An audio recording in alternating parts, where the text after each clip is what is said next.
Man is horrified after learning his girlfriend's evil secret. Let's check this thing out. Colin, is that your first name? Yes. Hey, so, do you know Anna? Last name is Wilson. Oh, yes, I do. So, there's really no easy way to say this, sir. So, apparently last night she passed away. This is Colin Strickland, and he was just told that his ex-girlfriend, Anna Wilson, was brutally murdered only hours ago.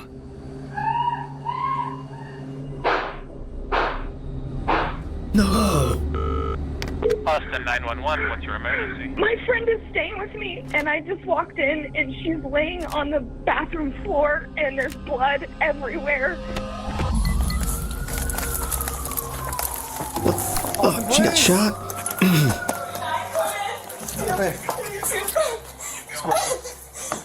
I stop? I don't know what happened. I just walked in on her. When cops first arrived at this gruesome site, they suspected a robbery gone wrong. But a series of damning clues found at the crime scene quickly pointed to not just a meticulously planned murder, but a deadly love triangle. And a killer that was closer to home than anyone expected. Oh. Did you kill Mel? No. Bro. Alright, this ain't funny, but like what? How do you expect? No. I'm sorry, but if you're in a corner On May and 11th, you're in the fetal 2022, position, police were called to an address after a woman made this disturbing 911 call. What's the address of the emergency? It's 1708 Maple Avenue. Okay, tell me exactly what happened. My friend is staying with me, and I just walked in, and she's laying on the bathroom floor, and there's blood everywhere, and I don't know what happened. Is she awake? She's not awake. There's blood all over her face and all on the back of her head. Is she breathing? No, she's not Okay. breathing. I've got the paramedics on the way to help you. Stay on the line, Caitlin. That caller was Caitlin Cash, and she'd arrived home to find her friend, Mariah Wilson, clinging to life after being shot. dude, that's gotta be the scariest thing. Imagine you just come home and you're like, friend or loved one is just laid out dead. Do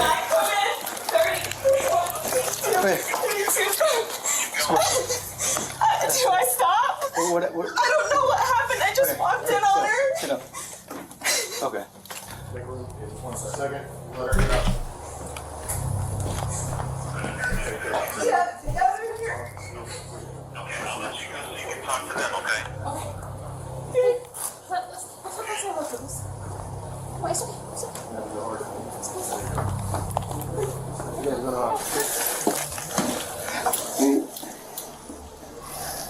Yeah, I had shot. Nobody heard any shots? We don't know how long she's been down? No. And that's it. Dude. Yeah, oh, we got CSF in there. After assessing the situation, officers noticed cerebrospinal fluid, or CSF for short, oozing onto the floor. This fluid surrounds the brain, meaning the bullets had actually pierced her skull and killed her instantly. This meant there was no saving her, no matter what anyone did. But officers could still bring her killer to justice, which is why they need answers right now. Answers that only Cash can give, as she is the only witness that officers currently have. Do you know if she's talking to anyone or any friends? I know you say you don't live here. Yeah, no, she was with her friend Colin. Colin? Yeah. Colin's last Colin Strickland. Colin Strickland? Strickland, yeah. Yeah. Is that the guy that was in the fetal position? Okay. Did you see a gun or anything like that on when you were in? Colin? You said Colin Strickland? Strickland? Okay. Yeah. And you know where Colin Strickland is? No, but I have his phone number. I can call him. Or I can give you his phone number. Get that information from you. You said, so she went swimming with Colin Strickland? Went swimming. I left to go have dinner with my friends, and then I came back. Yeah, this is my house. That's your house. This is my house. She's staying with me. Right now, police are a bit disoriented as to what exactly went down just hours guys earlier, but they would soon run into some evidence that would change everything. Worth noting is that situations like these can be extremely traumatizing for those involved, but that's also the case for people watching these types of videos, just like you at home. If you've ever felt you need help with mental health, you should know there are always people you can reach out to.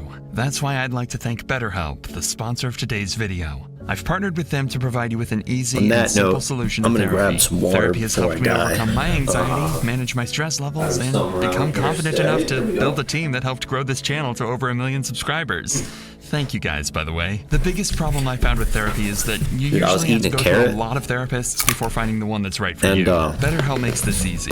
With their 30,000 licensed therapists, BetterHelp will match you with someone who understands your needs the best and gives you a safe Dude, it's like space to eating, talk. And if it's not right the first time, no sweat. You can switch therapists as like many eating times as you crackers or want. something, or No hard pretzels. feelings. So if you're struggling, consider joining BetterHelp. Simply click the link in the description or Dry go as to hell. Come on, BetterHelp. man. Now let's get back to the video. Was last time you spoke with her? When I left here at 5:30. Are you guys friends? You and him are friends, or I mean, like acquaintances? Well, no. What car he drives? Is it a cyclist? A cyclist? Yeah. Does he live in this area? He lives in South Austin. Does she have like a license or wallet up there at all? You know? I mean, she should. Yeah. She said she's from San Francisco. Well, she's from Vermont, but she's living in San Francisco. So she came to visit you. Yeah. Okay. Yeah. I mean, she's here for a bike race this weekend. Okay. Did her and Collins have an argument at all? Do you know? I don't have any idea. You don't know- The you know- only thing I know is she said I'm meeting him to go swimming. Okay. All right. And what time was that? 5. I think I'm 5 gonna p.m. go today? swimming. Yeah, I mean I can see What- it in my Colin. text messages. I just When was the last time you saw her? Was that when you saw her? Or you I had eyes on left her? for dinner at 5:30. So you left dinner at 5:30. What time did you come back? Right 2 minutes before I called 911. Okay, so According to Cash, Mariah had been with Colin, her ex-boyfriend, all day and was home only a few minutes before she was found dead. This made Colin a major person of interest that the cops would interview later on, but for now, there are more pressing matters. It turns out, Mariah was in town for a bike race and had brought along with her a $14,000 racing bike which could have been a massive target for someone. And as the cops would soon 14,000? find out, that bike was missing. It quickly became a possibility that someone could have been waiting for Mariah to be home alone and attempted to rob the bike, only for Mariah to resist and end up Wait, getting how would they know that though? You know what I mean? Isn't she? She said she was visiting from out of town, so it would have to be somebody she knew. Also, somebody in that scene that knows what that bike is worth. Like, it's not some random dude just broke into the crib and shot her in the head to steal a bicycle. killed. This being their only lead, officers needed to trace down where this bike went, as it could take them straight to the murderer. That's her bike cover. Yeah. So where did the bike go? Probably there. Did she keep the bike in the garage or where did she keep the bike at?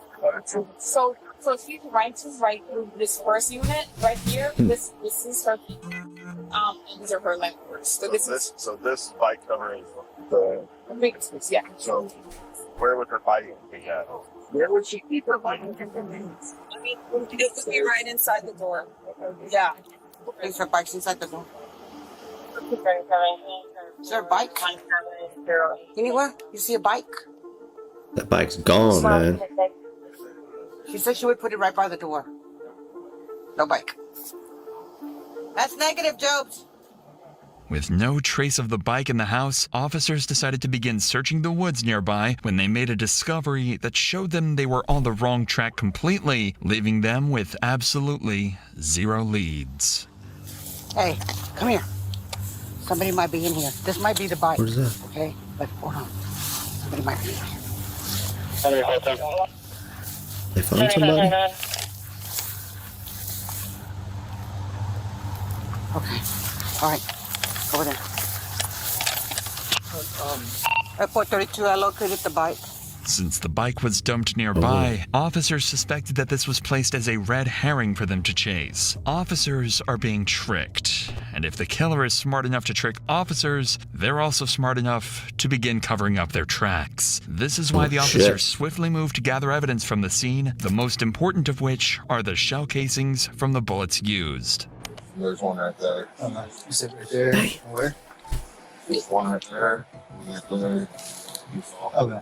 Those bullet shells will help cops identify the gun used. Now they just had to find that gun and the shooter, who officers initially believed could have been Cash. It is for this reason that officers bring Cash back to the police station in order to conduct a crucial test to confirm whether she's innocent or not. So, let me tell you this up front. By no means in the world do I think that you did any of this. Okay. But so what they're gonna do, we're just gonna have them swab your hands for gunshot residue. If we don't do this to you, then in court they can say, oh, what about this other person? Why didn't you do this part of the investigation? A GSR, or gunshot residue swab test of Cash's hands, presented a negative result. Considering that Mariah was in a very narrow space of the home, officers concluded that Caitlin could not have been the one to murder her. Fortunately, though, Cash did provide an important piece of information. The last person in contact with Mariah was Colin Strickland. Yo, I think this dude's deeper guilty. into this, cops discovered that the two were having drinks at a nearby cafe and have never suspected that this would be the last time that they saw each other. This is why Colin was an important lead who could give officers valuable insight about the events leading up to the murder. But before police went in to interview Colin, they noticed some houses in the neighborhood had CCTV cameras installed, which could possibly help reveal the killer's identity. When investigators watched the footage back, they found something very interesting. Who's that? CCTV footage revealed this black Jeep driving directly towards Cash's home where Mariah was staying that night. The moment it arrived, Ring cameras caught this gut-wrenching audio.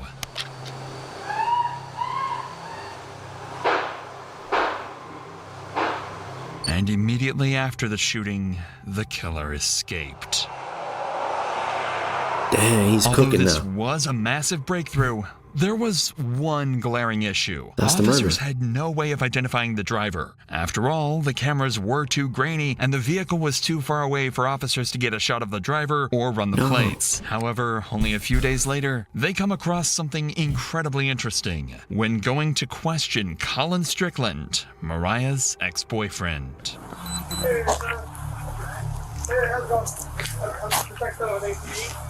This is the same black Jeep that officers saw on cameras parked right outside Colin's home. Hey, so Colin. He did it. Hey, so do you know Anna? Mo. Anna Mo. Yeah. Everybody calls her Mo. Oh, this dude did it. Wilson. Rider, she's a gravel rider. Yes, I do. Okay, so there's really no easy way to say this, sir. So apparently last night she passed away.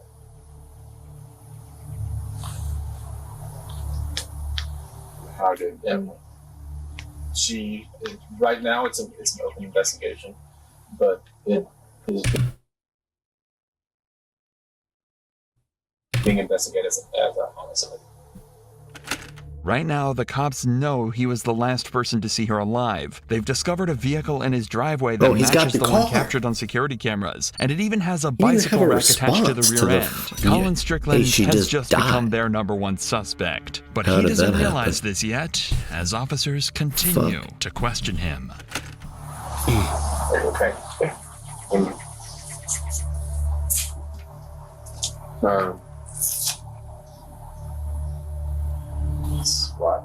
Do you happen to have her mom's address by any chance? I know that she lives in Vermont.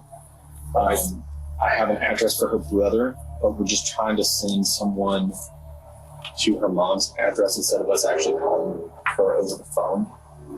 I didn't know. I don't have an address for her mother. Go into the Eddie yesterday afternoon. Wait, so this, hold on.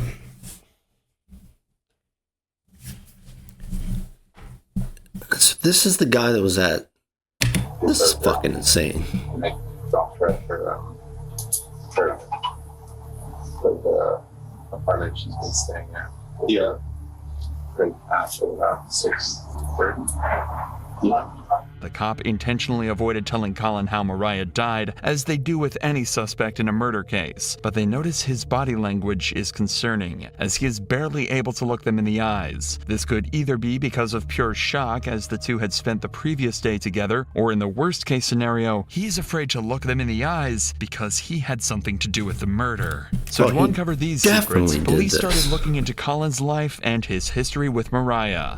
This is when they discover Caitlin Armstrong, Colin's girlfriend who separated from him in October 2021, but then got back together a month later in November. However, during their breakup period, he had a month-long romantic affair with Mariah and remained in contact with her even after he resumed his relationship with Caitlin. Immediately, officers begin suspecting that Caitlin could be one of the major suspects in this investigation. These suspicions were further confirmed when they ran the plates of the black Jeep and found that it didn't belong to Colin, but it was actually owned by Caitlin. Considering that Colin was good friends with Mariah and Caitlin hated this made her a suspect in this investigation. So to get to the bottom of this, officers bring in Colin 2 days after the murder in order to achieve two objectives with one interview. The first would be able to see whether Colin has a solid alibi that he can present to the officers. After all, whether he did it or not, Colin was the last person to see Mariah alive. And the second is to gather information that can be used against other suspects, like Caitlin.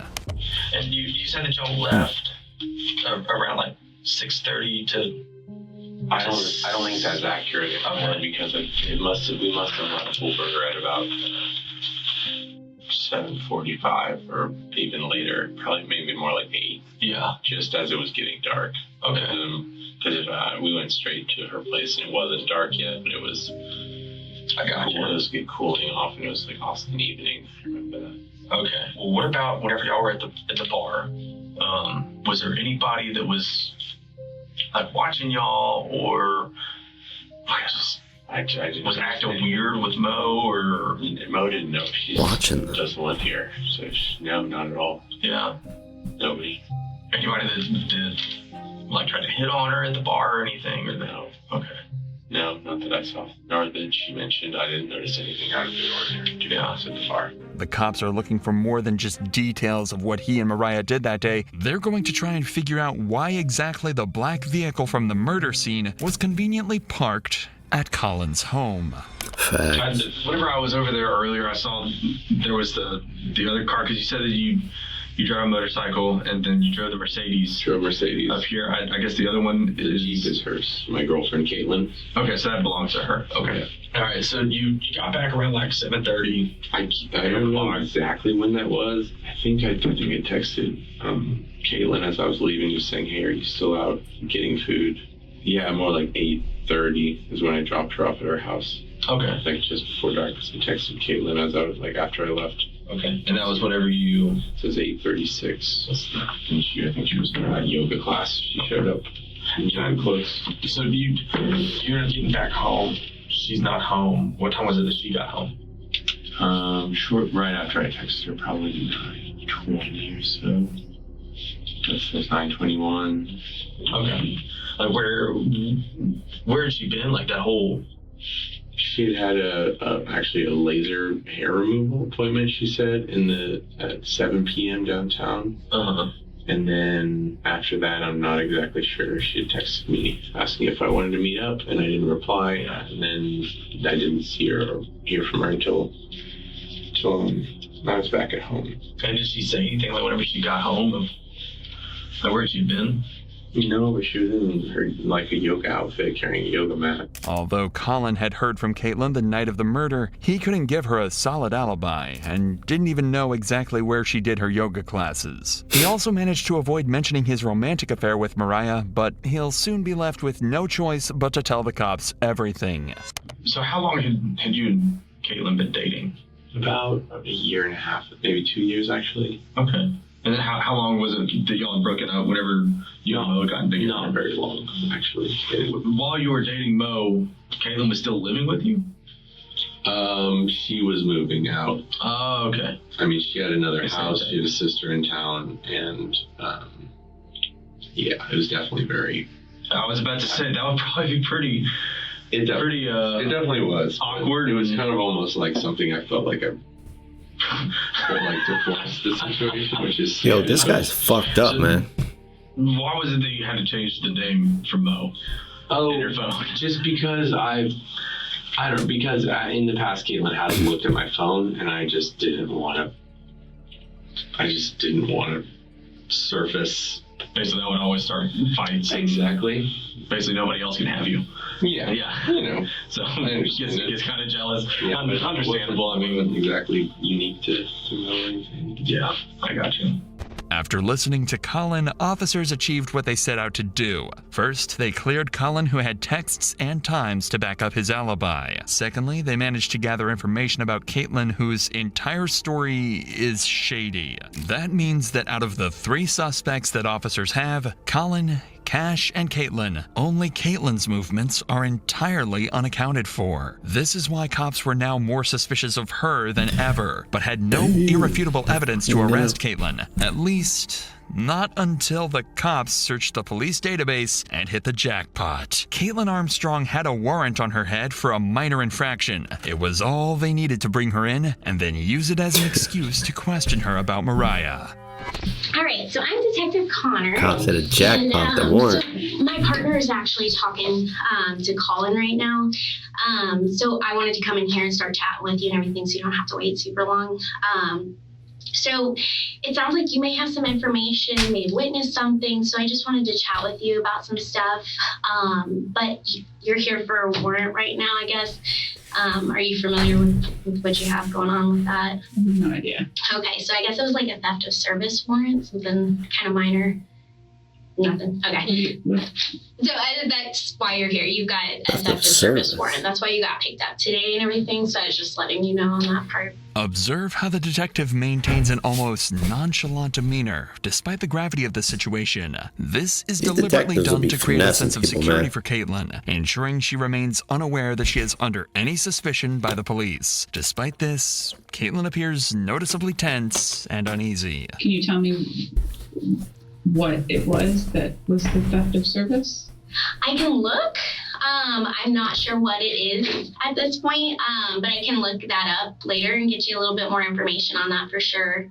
But because you are here and because you were under arrest for that portion of it, we always have to read Miranda and stuff because I want to talk to you about some other stuff that's unrelated to that. The officer has ignored Caitlin's questions about her warrant because she is more focused on digging up information about Mariah's murder, a tactic that becomes dangerous as Caitlin begins to raise concerns about her legal counsel. If I have an existing warrant and you don't know what it's about, do I need an attorney here? So the warrant is just a Class B, just theft of service type thing. The reason I'm here is because your name came up during a conversation with Colin. I think there's a lot more information that you have that can kind of explain some of the stuff he's saying. But to be able to do that, I have to read you your rights, just so that you know and you're protected and things like that, okay? Okay, and so if you're reading me my rights, then I should That's because of the warrant, because you're under arrest for the warrant. So you're technically in custody because of that warrant. So they're 2 separate things. Does that make sense? I think so, but I have never heard. Even though they have Caitlin exactly where they want her, one tiny mistake is about to allow someone cops suspect to be a killer to walk away scot-free. Well, good news. So that's what they were just knocking on the door is apparently that warrant, the date of birth was wrong. So it had your name, but the date of birth is wrong. So it's to a different person. So that's not, you're not under arrest, okay? Okay. I know, it's a little crazy. Although the cop tries to make a joke of the situation, Caitlin now knows that she can leave whenever she wishes. After all, cops have no legal ground to hold her any longer. Oh, what? This is why it's down to this cop to try and convince her that talking is the right thing to do. But I would really like to talk to you and clear some stuff up because Colin did bring your name up, And I think there's a lot more information that you have that can kind of clear some stuff up. Does that make sense? It makes sense. I feel like I should have an attorney present. So that's totally your choice. So at this point, you are free to leave at any point. So this is going to be consensual at this point because you're not under arrest, okay? To make matters worse, say no more. I'm out. Caitlin has just requested an attorney. Legally, the detective is now bound to cease any and all questioning related to Mariah's murder. But she's about to thread a very dangerous line of breaking the law in order to get any information out of Caitlin. I would love to leave. He would love to leave. He just arrested me in front of my house, in front of all of my neighbors, and carried me in here in handcuffs in front of downtown Austin. That was incredibly I can only imagine, yeah. And I'm so sorry. I don't have control can't over even that part, okay? imagine. I'm not upset with you. So there's a situation that's going on. Did you hear about what's happened over the past 24 hours? Colin walked in the house and said one of the women in the cycling community passed away. Yes, yeah. While Colin was talking to us, your name came up. And so that's where I would really like to talk to you because it sounds like there were some issues between you and this girl, and I think that there's probably a lot more to it that you could help explain. Okay, I'm not sure exactly what you mean or what information you'd like. So it sounds like maybe he went out with this girl the other day, and maybe it sounds like from what he's saying that you were a little upset about it. And so that's why I kind of wanted to get your side of it, because that's not fair if he's just saying one thing and trying to go down a route, and I want to make sure that's not the case. That is not accurate. Yeah, and that's why I wanted to chat with you, because it's a guy. He's going to say stuff, and so we want to make sure that we get both sides of the story and everything and I clear hate it this up. cops boys. So what were you doing yesterday? I would like to leave, I think. You'd like to leave? Yeah. Okay. But understand, if you do, then we only have one side of the story to go on. Mm-hmm. And from what we're hearing from Colin, it's one side, and Well, I just am uncertain as to even what you mean or what he could have said, because I didn't have any idea that he saw or went out with this girl. Okay, yeah. Recently. Has he been talking to her on the side? Leave. I don't actually know, and I would like to leave. Okay. At this point, getting Caitlin to talk willingly seems like a lost cause. She knows she can walk out of the station and nobody can stop her. So the detective decides to drop their bombshell evidence in the hope she might crack. And your vehicle was seen next to her house, and we needed to talk about that, okay? Because when he's saying this stuff and then your vehicle is seen, I want to be able to explain, okay, there's a logical explanation for this. Maybe you were upset and you were just in the area or something. I don't know, because I don't have your story. When I can't explain that and all I see is that your vehicle's over there, that kind of makes it look not too good, right? Okay. And then when we're talking to Colin and we're hearing yeah, there was some jealousy stuff going on, that doesn't sound very good. Why is she still there? And so that's why I really want to get your side of the story, because maybe there's a lot more going on. I would like to leave if I'm free to leave. Okay. Unfortunately, there was nothing that officers could do to stop Caitlin from walking out. At this point, they were incredibly suspicious of her, as her behavior throughout the interrogation meant that she was hiding something. But if officers couldn't find out what this was from Caitlin, they'd do it from the one person who knew her best, Colin Strickland, who was called in a second time for an interview in hopes of uncovering more information about Caitlin. However, there is one problem. This time, Colin brought his lawyer with him, and questioning him is about to become exponentially harder. How was Caitlin during that time? I guess, my understanding, she wasn't too happy whenever she saw Mo. After Mo was in Austin for a week, and Mo and I had broken up with Caitlin before Mo came to town. Mm-hmm. And then I actually did not know that she was coming to Austin in October. I had no idea. We hadn't discussed that, and I don't think so, because it felt like a surprise. And then she was here, and I just said, "Oh, let's hang out." So I was mentally ready to kind of move on. And I know after Mo left town after a week, Caitlin's things were still at my house. We were sleeping in separate rooms, and effectively, Caitlin was on Bumble. I know she had made seveal dates with people. I don't know. I never asked like what extent they were evolving a relationship, but I know that she had several men that she was dating of sorts, and I was fine with it. I mean, that was kind of the understanding, of course. Mm-hmm. So, it just seems very weird to me that there would be any dwelling on fixating on a person when she was moving on to other relationships, at that time. From what Colin says, the two clearly had a troubled relationship, especially considering the facts that both Colin and Caitlin rebounded while on break. This is why officers need to dig deeper into what Caitlin acted like, both during and after this time, to determine if she showed obsessive traits in her personality. Everybody in this group seems crazy. It's just kind of going back to, me just trying to figure out, just kind of how she is, her personality and stuff. I mean, if you were to ask me about, hey, how was your wife? Well, yeah, I'm going to tell you, yeah, she's always happy. But does she get mad? Yes, everybody gets mad. That's natural. I'm not going to blow that out of proportion. Do I think that my wife could go and kill somebody? No. There's no way in the world. Do I think my wife would hit somebody? No. Now, if you ask me that about my 6-year-old son, yeah, it wouldn't surprise me if he wouldn't punch somebody at all. I think Caitlin would hit somebody. No, I honestly don't, because it would be too. I don't know. Do I think Caitlin could kill somebody? No, I don't. If Caitlin had been planning to murder Mariah, Colin was about to make it clear he suspected nothing all along. I said, I think y'all need to stop talking to each other. You need to separate yourselves from each other while the fact finding is going on. I just don't think it would be helpful. Of course. And so I don't think there's been very much.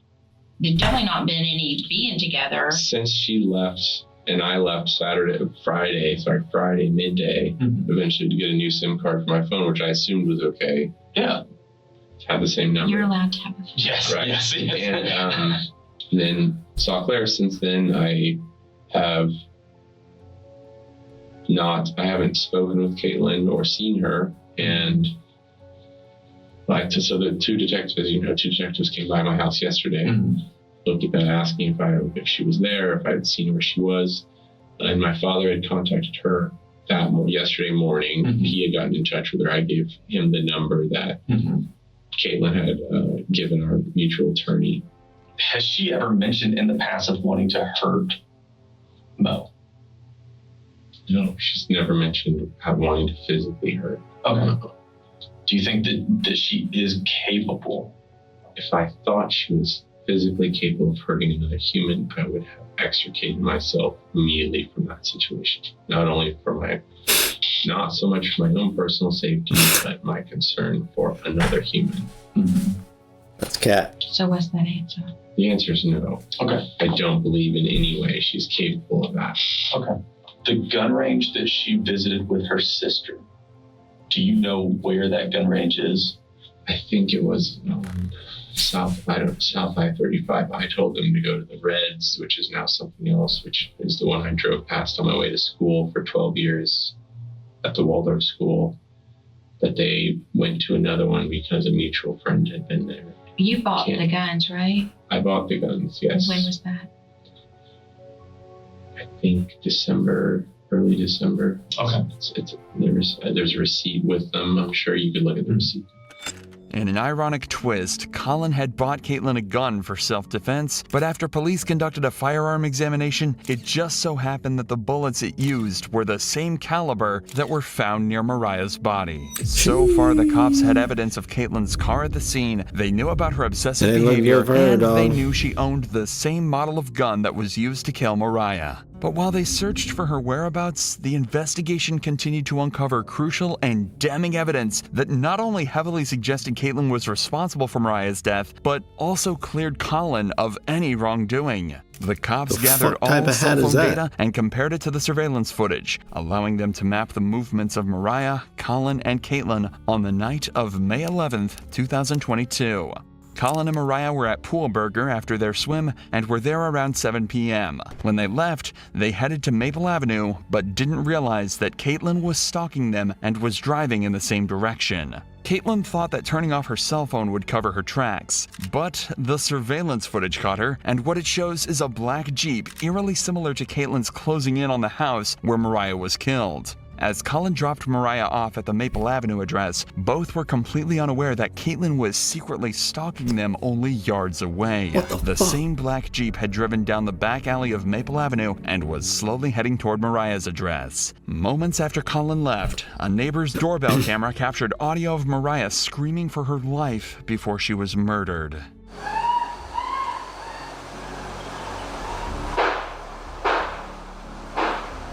Colin's cell phone placed him driving away from the area before Mariah's death and cleared him as a suspect. This meant that the only person who could have killed Mariah was Caitlin. All that was left to do was arrest her. But when officers went to find her, they discovered a massive problem. Just hours before they solved the murder, Caitlin had left the country under a fraudulent passport, which was originally her sister's. Caitlin likely did this to avoid using her own passport in case officers were keeping tabs on her, but the fraudulent passport gave her enough time to escape. After getting a search warrant for her Gmail records, officers found a flight ticket that was booked for a one-way flight to Costa Rica. Even CCTV footage obtained from Austin Bergstrom International Airport in Austin showed her boarding into the plane. An initial investigation into her records showed that she had booked a hostel in Santa Teresa Beach while working as a yoga instructor. So, to lure her out, an officer sent a message out on social media asking for a yoga teacher in the local area. Soon, Caitlin took the bait and replied to the ad and agreed to meet up.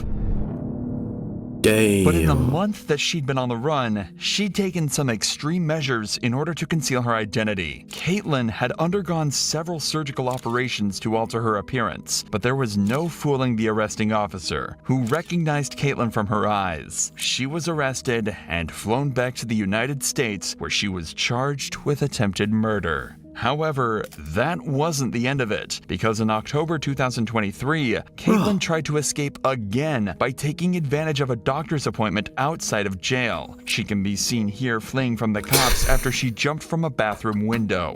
This time, she was caught almost instantly. If the several attempts to escape justice and falsifying of documents weren't enough to convince a jury Caitlin was guilty, then the surveillance footage and the testimony of Colin Strickland, and most importantly, the ballistic analysis that matched the gun to the shell casings found at the scene of the crime certainly were enough to convince them. Consequently, a year and a half later, on November 16, 2023, Caitlin was found guilty of first-degree murder, and she was sentenced to 90 years in prison for the cold-blooded murder of Mariah Wilson.